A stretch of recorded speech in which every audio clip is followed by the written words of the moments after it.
What's up everybody, Diddy here, and this is another episode of Understanding Halo 4, a series where I take one aspect of current information about Halo 4 and break it down to help provide a better understanding of what it means. In this episode, we're going to talk about the so-called randomized weapon drops and how they come into play on the multiplayer battlefield. Before I start though, I want to say again, this information is as of April 29th and covers things mentioned by the Halo Council and 343 Sparkast podcast. So if you follow either of those things closely, you might already know some of this information, but for those of you who don't, hopefully I can shed some light on this stuff for all of you. Also, all of my sources will be listed down in the description below, so if you want to follow along and see some of this stuff for yourself, that's there for you.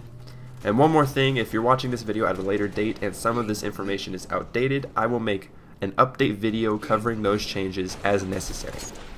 Now, if you've read Game Informer's May cover story on Halo 4, you know that there are no longer the regular set weapon drops, and the playtesters from Game Informer called them randomized.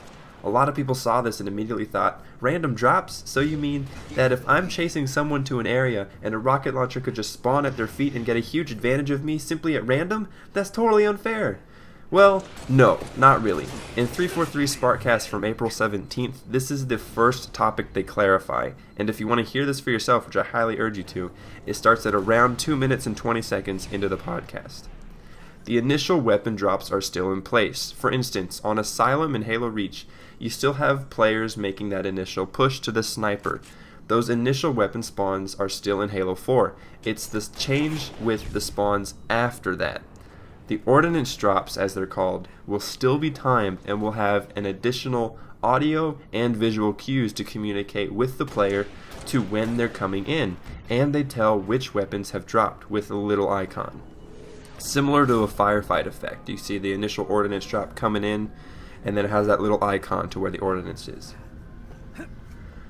The weapons in the drop, however, are tweaked to fit the style of the map. For example, if you're playing Hemorrhage from Halo Reach, you won't get a shotgun in a weapon drop. That just wouldn't make any sense. And then on the flip side, if you're playing a smaller map like Midship or Heretic from Halo 3, you won't get a sniper rifle or something like that. They will still make sense in relation to the map that you're playing.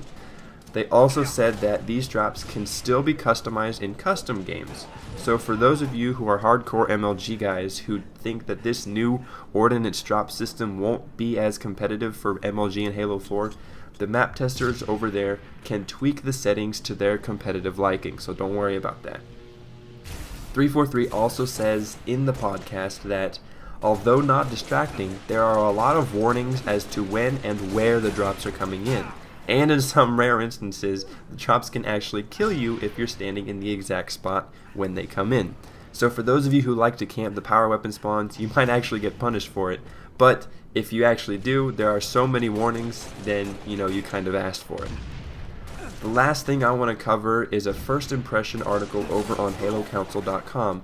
Louis Wu, the brainchild behind Bungie.net, was invited by Frank O'Connor to test the game a couple weeks ago, and Louis wrote out his impressions for all to see over on Halo Council. The link is down below if you want to read the full article, but in interest of topic, I will only cover what he said about the weapon drops. He clarifies that the game modes they played were set by the people running the playtest, so he urges you not to make the assumption that what he played will be the effect in multiplayer. He says, this is a direct quote, "Ordnance drops are pretty cool. When you earn one, I don't know what I did to earn them, you get a little thingy on your UI that pops up, 3 choices mapped to the 3 buttons on your D-pad. Pick your drop and it'll appear in the default location for that power weapon soon after. That is, let's say we're talking about Powerhouse from Halo Reach. When the game starts, there are no rockets in the outlet under the station, but as soon as someone earns a drop and picks rockets, they'll pop in there. Everyone gets notified that they're about to drop, but the dropper obviously knows a little sooner, so you can either get there first and snag them or set up a trap."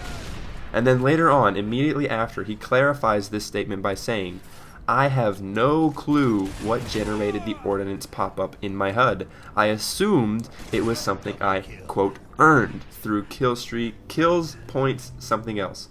But I did not clarify this with anyone at 343. For all I know, it could be totally at random and assigned to a random player each time it comes up.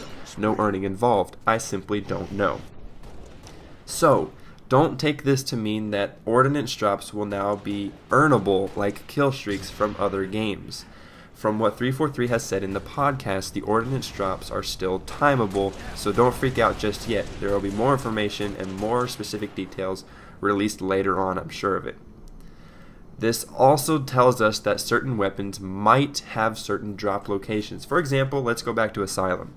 You have that initial push for the sniper in the sniper hut, but the drop location is somewhere in the rocks or somewhere on a certain carbine.